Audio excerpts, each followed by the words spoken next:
So this week's everyday carry video, or this month's everyday carry video, is all about my battle-tested everyday carry, meaning items that either have been in my everyday carry for a very long time or are, let's say, returning guests in my everyday carry.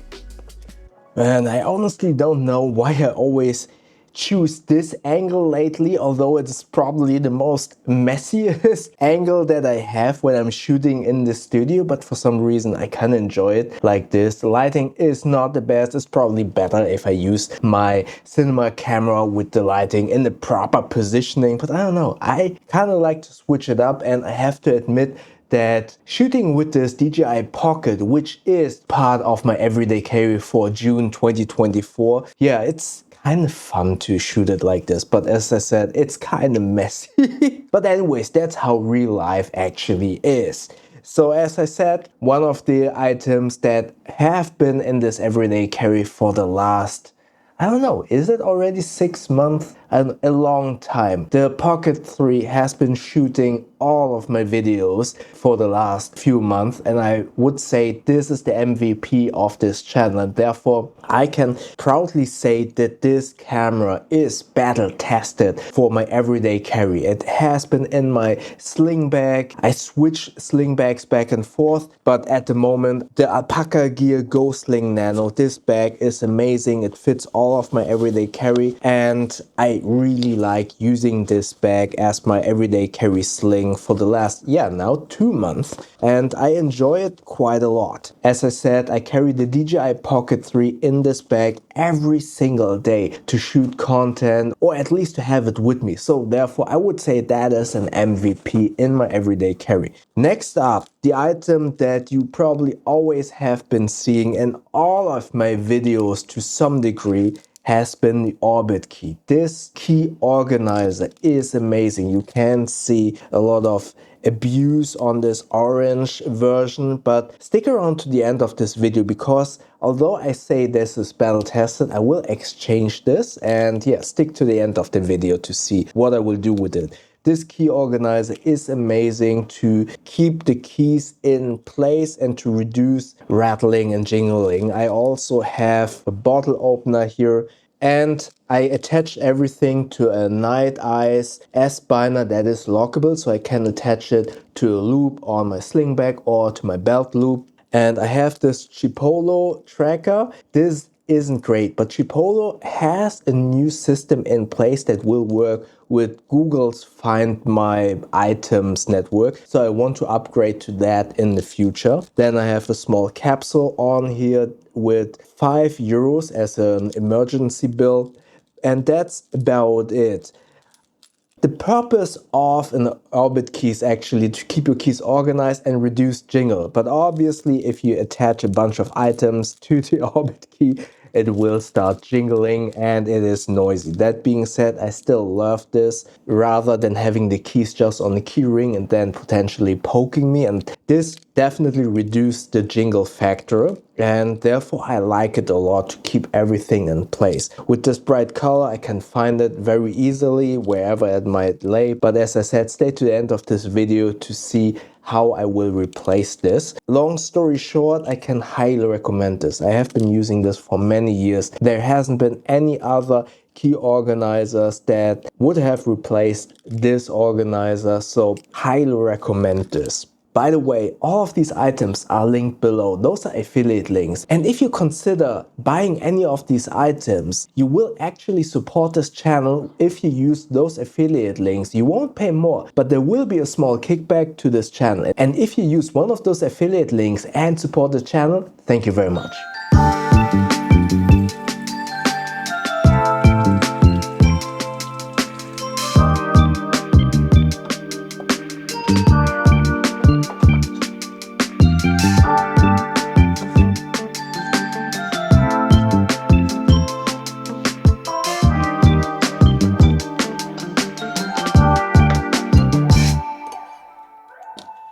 Alright, Alright, I just cut up some fresh fruit for my wife for breakfast. I usually for breakfast only take Huel, not sponsored. I buy this myself. I like this as my breakfast, but my wife prefers some fresh fruits with granola for breakfast. And while I'm here in the kitchen, let's talk about the two next items that are in my everyday carry. I think it goes without saying, every one of us is carrying a phone. I decided not to carry a regular slab phone, but rather this Samsung Fold 5 that I have now been using for 1 year, and I really enjoy this phone. And I can say this is definitely battle tested. It has been in my pocket every single day. I have not dropped this, but I was anticipating some degree of abuse on here. For instance, this hinge system, I would have assumed would be very prone to getting stuff inside, and I was always really careful, but I'm still using it a lot. And I've anticipated some, let's say, creaking over time.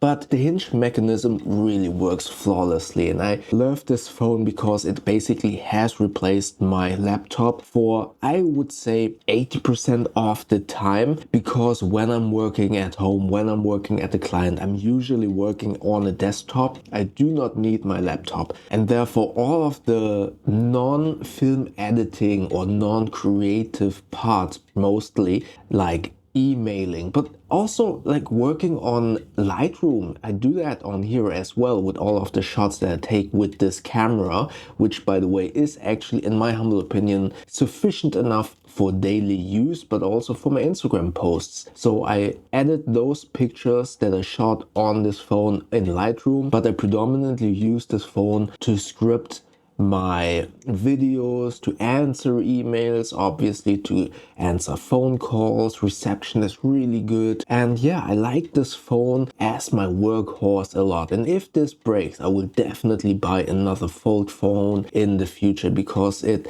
helps me so much in my day-to-day life. It is a chunky phone. It is definitely thicker than many other slab phones, but many people have been complaining about the narrower form factor of the Fold when it's folded down. For me, as a short person with smaller hands, this is perfect for one-handed use. So when I'm using the phone to take calls or quickly answer messages on WhatsApp, for example, I can easily use this one-handed. Typing with two hands is a little bit more prone to mistype because it is so narrow, but for those quick tasks, it's really good. And then obviously when I have to do more important stuff, I just fold it up and then type away, like if I would be on a tablet or watch YouTube like on a tablet. For that, this is an amazing phone, and I can highly recommend it for anyone who is kind of thinking, oh, I'm using my iPad or my laptop only for answering emails. When I'm on the go, I don't need my laptop. Then this is a very good choice. Again, it is very chunky, and you kind of need to think about if that's something you want to go through. But if you're carrying your phone, maybe an iPad mini or your laptop, then I would argue you should consider ditching all of those three as a daily carry and then getting a Fold phone. Obviously this is on Android. You would need to switch like the systems, but for me personally, I was an iPhone user and switching to Android was not a big deal. If you are in the US, as far as I understand, in the US people are more prone to use iMessage. In Germany and in Asia, as far as I know from my family in Indonesia, people don't use iMessage. Usually they use WhatsApp. So it's not a big deal to switch from Apple to iPhone. But if you're in the US, I understand that iMessage might be very important to you. That is something that you need to take into consideration. Everything else, easy peasy lemon squeezy, you can definitely switch it up and change to the Android system from my personal experience. If you have seen my last video, then you might have also known that I am currently in the big process, or I have been in a big process to reduce my social media intake by adding app timers, making the screen black and white during the day and stuff like that. And I was actually able to cut down my social media intake. I'm not doom scrolling anymore. Unfortunately, I did not reduce my screen on time. Not on my phone. I actually have my retro gaming device in this Bellroy Venture pouch next to my couch, and instead of doom scrolling, I'm using this Anbernic RG35XX Plus retro gaming device. So what I did is, in my mind, yes, I still have screen on time, not on my phone, but on this gaming device. But in my mind, it's, oh, I'm not just taking in social media and switch off my brain and doom scroll, but rather I play a game. At the moment I play Advanced Wars on Game Boy Advance, so a strategy game. So in my mind it is, to say in my mind, the fourth or fifth time, I'm not doom scrolling and I'm not just mindlessly taking in social media that just fuels my gear acquisition syndrome. Instead, I'm on this small little retro gaming device and I'm doing something actively. And I want to put active in air quotes because obviously I'm just using my fingers. But since I'm playing a game like Final Fantasy where strategy is involved, or there is a story, or I'm playing Advanced Wars where there's even more strategy involved, I feel that my brain is more active and it's not as bad as doom scrolling on Instagram. So again, I did reduce my social media intake, but I did not reduce my screen on time. Still, I feel this is a good alternative, and therefore I can highly recommend the Anbernic gaming device. I did have the Anbernic RG35XX-H, which is the horizontal version. That one is very fragile. I dropped it from my couch and the display broke. This one, I dropped it twice from the same height, just from 2 feet high from my couch onto a carpet. That's when the RG35XX H version, the horizontal version, broke, but this one is much more sturdy. Therefore, I would recommend to get this one instead of the horizontal version, just because I felt that this is much more sturdy. I still would not drop this, but yeah, I can highly recommend. If you like retro gaming, if you want something on the go, this is amazing. Some of you will argue, hey, you can just play those games on your phone, and that is a very valid comment, and I do agree, you can play on your phone, but having physical buttons makes playing so much more enjoyable and much better. Playing on your phone is okay, but I like physical buttons. Moreover, going back to reducing my social media intake and trying to reduce my phone screen on time, when you're playing on your phone, there are still notifications. Here, no notifications at all. You can just play. And yeah, I can highly recommend this, and this is definitely in my everyday carry. Not necessarily everyday carry whenever I'm walking around, but I use this every day, and I keep it in this Bellroy Venture pouch just to keep it a little bit safe next to my couch. But it would fit easily in, for example, my Coat of Bell export, in addition to all of the other everyday carry items. Alright, this is basically my wardrobe and the place where I store my sling bags. And currently, as mentioned, I use the Alpaca Go Nano Sling, so it stays here. But I also from time to time switch to the Coat of Bell export. You can see that review in the info tab above or in the description. And in my Go Sling Nano, I obviously store my DJI Pocket 3, which I already mentioned that it is my MVP basically, and also my wallet, the extra wallet. And you have seen that so many times. I've reviewed a couple of different wallets, but I always go back to this one. I really love this Parliament edition of the extra wallet, meaning in this version you have the leather casing outside that surrounds the aluminum card holder that has this mechanism to push out and fan out your cards. And because it is aluminum, it is RFID protected, but because there's also this leather encasing which actually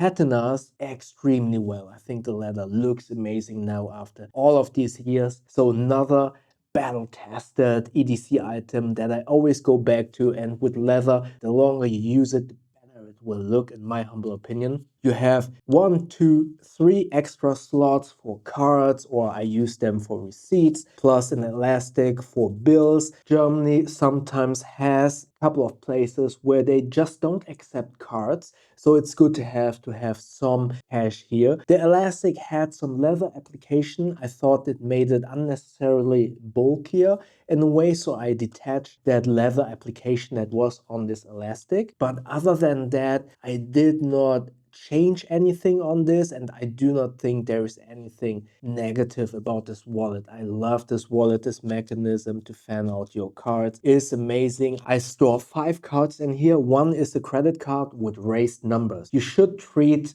cards with raised numbers or raised letters as 2 cards. But the good thing, as mentioned, there are 3 more slots to store additional cards. Those cards won't be inside the aluminum casing, and therefore potentially there is the risk of RFID scanning. I know many of you in the comment section are of the opinion that RFID theft isn't a big deal. I like to be safe because I know of some instances where people got robbed via RFID theft. So just holding the scanner up to the back pocket of someone's wallet when the wallet was noticeably in their back pockets, and then they just scanned it. In Germany, any withdrawal from your ATM card below, I believe, 20 euros does not require a PIN. So it is fairly easy just to tap the card to the wallet if it's close in your back pocket, and then just withdraw 20 euros. And if you do that in a crowd with a lot of people, that can add up quickly for a thief and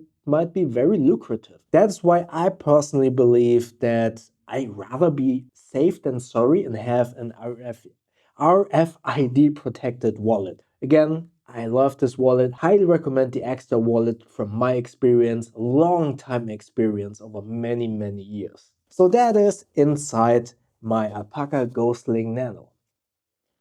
Next up, if you've seen in my last video, I really want to reduce my social media intake, and for that I ditched my smartwatch. I only use my smartwatch at night to use it as an alarm clock, a silent alarm clock in the morning. So I went back to using automatic mechanical watches. One of those is a returning favorite of mine. My favorite are basically my Steinhardt Ocean 500 Titanium and this Vario trench watch, but also my Psycho Baby Monster. And I actually took this apart. I always had this hazy glass in front, and it kind of made it a little bit unattractive for me to use on a daily basis because I was looking at the other ones which had sapphire glass and it looked so clean and crisp, and this one had some haziness on the glass. So I watched a lot of tutorials and so it's not that difficult to take this apart. So I took it apart, cleaned the glass from the inside, put it back together, and now I think this watch is amazing, and I have this as a returning everyday carry guest. I also pimped it with this strap from Artem, which makes this look like basically a completely new watch, and I love this watch a lot. This was actually my first mechanical watch, so there is a lot of emotions attached with this. I bought this secondhand in Indonesia, so yeah.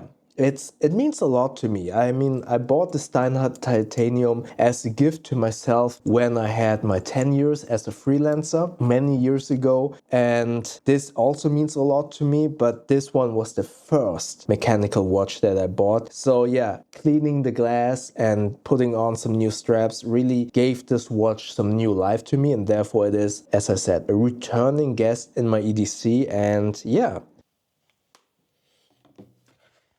So I'm honestly really excited. I've booked my very first vacation since 2019. We obviously had the pandemic, the lockdown, the economy not being that great and money not being available or being tight basically. It's not that I had any money issues, but I've never felt comfortable to actually go to my savings and take out money for a vacation. So I've not been traveling at all since 2019. And 2019, that was the year where I did the documentary about how to make a bag. So that even wasn't not necessarily vacation, but rather creating content, visiting my dad, but not really doing vacation. So I'm really excited to now finally being able to book vacation. And as I mentioned in previous videos, economy in Germany isn't that great. And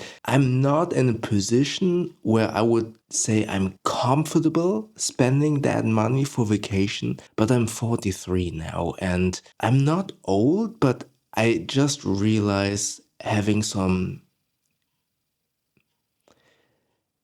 people pass away, and just realizing as well with friends whose parents passed away, and I was just talking with them about how time flies and how some of the people that have been passing away, they didn't make the best out of their time in their life. They were always working, saving up money, and not really making memories. And that really struck a nerve with me. And as I said, some people passed away, and friends and I and other members of my family, we were talking about how important it is to create memories and not just living your life from paycheck to paycheck basically, and thinking about saving money. And as I said, economy isn't great, and I don't feel that comfortable to spend that money on a vacation. But on the other hand, I'm getting older, and to some degree I feel great.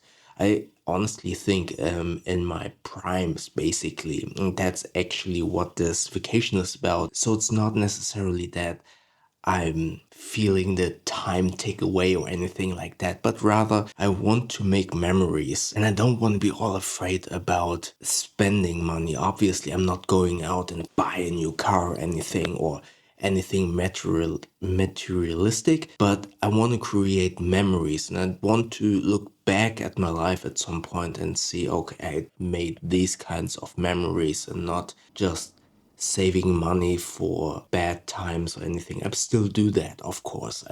Everything that I earn is going into life expensive, but as much as possible, I'm saving money for all the bad times. But I've also saved money over the last 12 months, like small amounts. If you just save up small amounts, that will accumulate to enough money to do a vacation like I'm doing now. So I'm very happy that I can finally say I will go on vacation. I can finally actually test the bag on vacation. And what I will do is I will actually go to Thailand and do a Muay Thai camp for 2 weeks. That will be very intense. So probably many people will say, oh, that's not vacation, you're not relaxing. But I agree to some degree, but I love Muay Thai. It's my passion. I love it so much. I learn quickly. I feel fit. I'm honestly not in the shape to do an actual fight, but I practice a lot. I do a lot of sparring, and I really enjoy it. I'm not good. Don't get me wrong. I'm not a good fighter, but I learn quickly, and I really want to improve even further, which is why I'm going to Chiang Mai, to be exact, for 2 weeks in the end of this year to train there for 2 weeks. And I'm really excited and looking forward to also create content. If you want to see any content over there, let me know. If there's anything that interests you, I will obviously do some vlogs of me traveling. I haven't been traveling long distance in a long time, so I was very nervous to book a flight and to actually book correctly. Usually I'm very routined. I knew what I was doing. I knew what to book, how much time I would need from flight to flight. But now I was kind of nervous. Okay, is that much time on the airport enough time to switch from one flight to another? So I was kind of nervous about that, but I booked the flight. I will make some content there. I will train my ass off at the Muay Thai camp every single day, hopefully. And if you have any ideas about the types of content that I should make over there, let me know in the comment section below. And now let's continue with the video.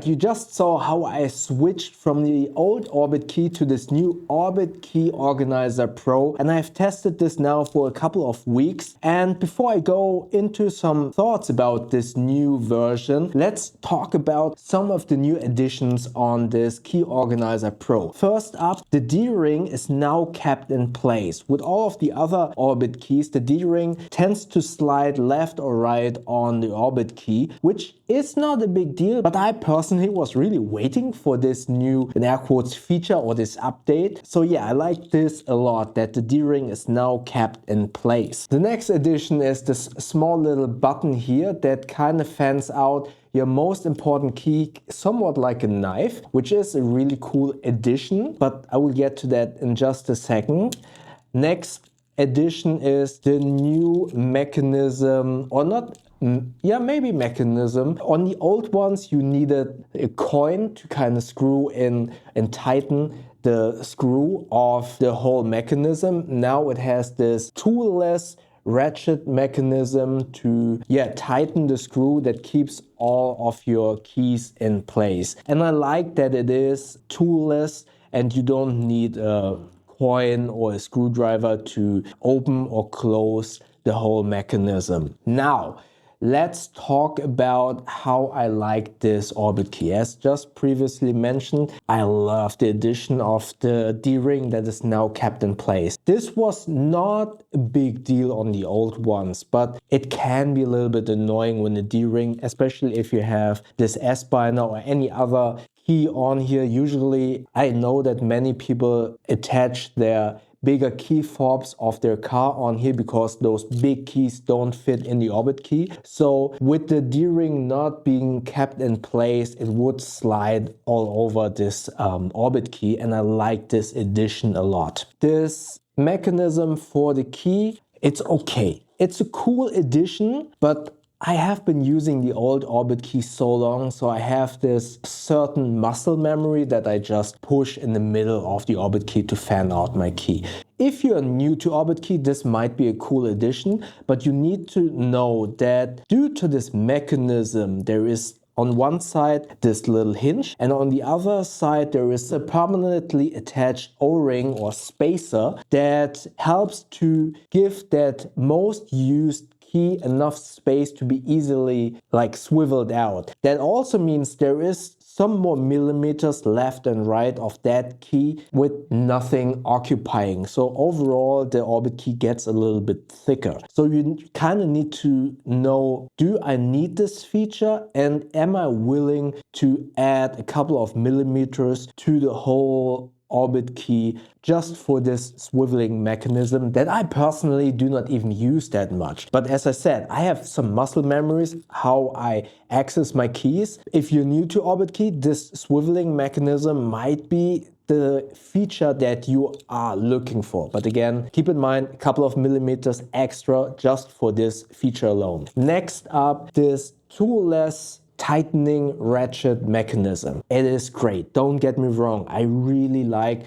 that I do not need any tools to open or close this ratchet, this screw. However, on the old version, because there was this big, very noticeable gap where you put in the coin or your screwdriver, you really know if that screw has been loosened over time, because I always kept it in a 12 o'clock position. If that screw would have moved to 11 or 10 a.m. position, I immediately know, oh, that screw loosened a little bit, I need to tighten it. With this, it's not that noticeable. There is Orbitkey logo on there, but it is black on black and you don't really see it. So what I did, I took some red nail polish, thanks to my wife for lending me that nail polish, and I put a small dot on the 12 o'clock position. So now I will notice if that screw has loosened a little bit, and if it did, I can tighten it again without the tool.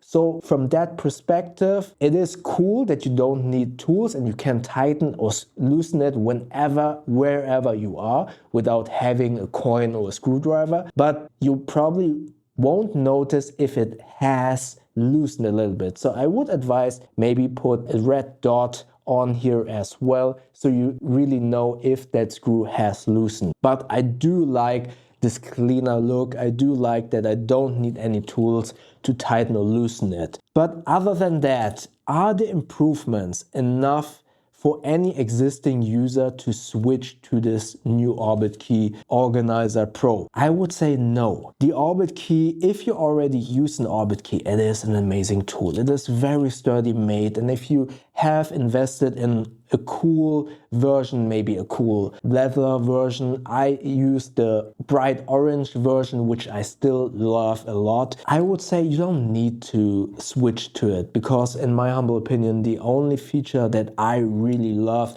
a lot is the D-ring that is kept in place. All of the other two features, they're good to have, but they are not necessarily needed for me to upgrade. So if you have already an Orbitkey, I would say skip this version. You don't need to upgrade. If you're new to Orbitkey, then I would say, yeah, go with this one, because you will like the D-ring that is kept in place and the toolless ratchet mechanism. This little small quick access mechanism is, yeah, it's good, but you don't really need it. Again, to summarize, if you already have an Orbitkey and it is still in good shape, no need to upgrade. If you want to upgrade because maybe your Orbitkey isn't in great shape anymore, or you are completely new to Orbitkey, yeah, check out the Orbitkey Organizer Pro. But other than that, there's nothing more to say about this one, but I can say Orbitkey, for me personally, I have been using them for years. I like them a lot, highly recommend, and as I said, affiliate links are in the